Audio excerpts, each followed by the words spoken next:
Your husband was found dead today in Montreal. Can you think of any reason why a sales representative of a pharmaceutical company would be armed? What scared him? Scared him enough to get a gun? The answers are in that firm somewhere. It is a serious matter to this company. What does it say about your husband's state of mind? There's no proof that Lee's death was anything but an accident. And if you prove that it wasn't, And there's something very, very wrong inside that firm. go into this with your eyes open. You're going to war with a company worth billions. Give me the evidence. I can link it to the firm, to Hoffman. Hoffman?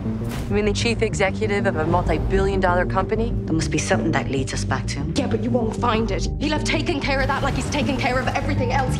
I want to know everything about Lee, about the company, about why he was in danger.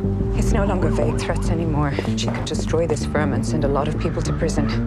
Tell whoever you're working for if they want war, they'll get it.